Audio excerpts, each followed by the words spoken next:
Link to original text and author's account is in the description. Humans, You've probably heard a great deal about them already.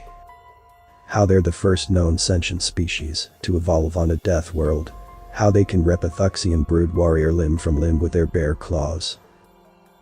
Well, first, I've met a human who actually got into a fight with a Thuxian. But he didn't call it a fight.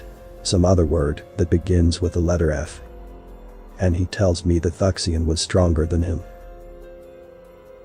Secondly, let me tell you about their food.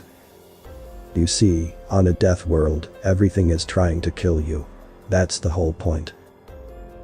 The predators are trying to kill the prey, yes, but the prey are also trying to kill the predators with evolved biotoxins, antlers and whatnot.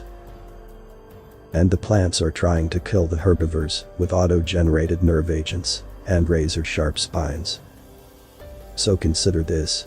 What kind of cooking would you get from a world like that, where even the food is trying to destroy you from the inside out?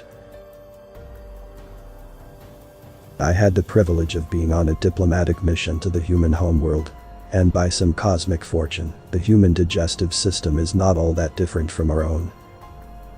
We both need proteins, lipids, and glucose, with about the same body water content. We even have roughly the same olfactory senses. When the human diplomat caught wind of this, he decided to arrange a special treat. He called in some gourmet chefs, apparently highly skilled food preparers from all over the planet, to be the first to prepare food, which the humans call cooking, for a cruisty. It was a night I will never forget.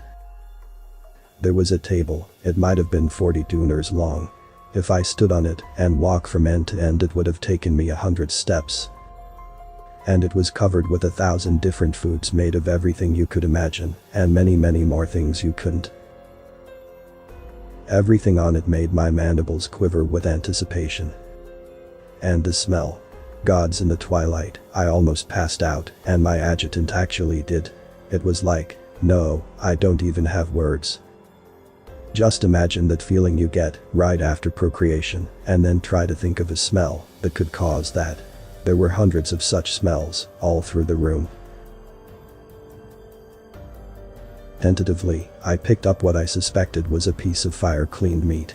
It did not smell like meat, it smelled more like the fire it was cooked in. A smell of smoke and flame. I will remember tasting it for the rest of my life. Again, I have no words in Krutsi or any other language I know. Telling you how it tasted would be like trying to explain sight to a creature without eyes. All I can say is that it was delicious beyond measure. And it burned. Like my mandibles were on fire. I thought for a moment I'd been poisoned.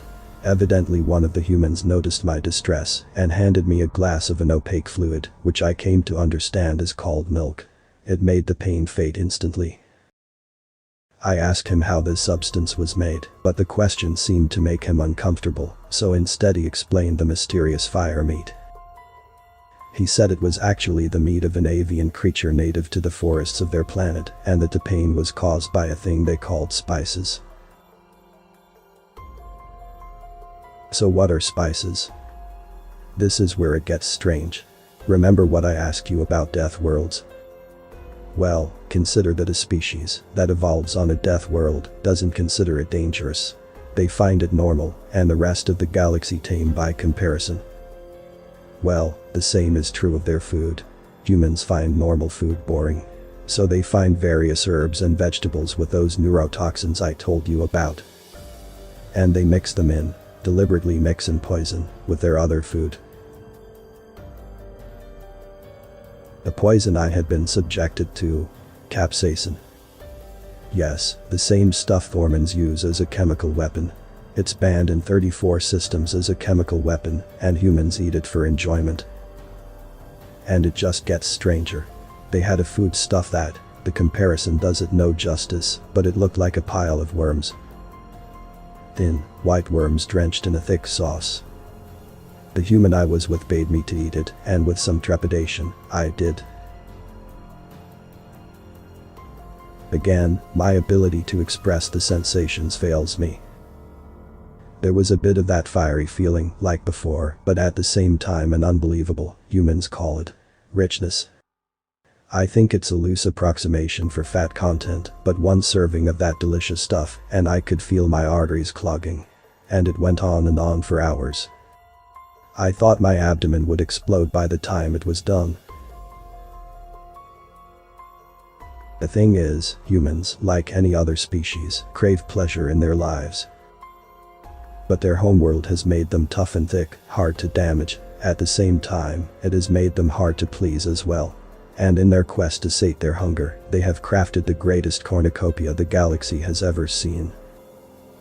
Just know this. The next time you hear the words human and Buffett in a sentence, get ready for a wild ride.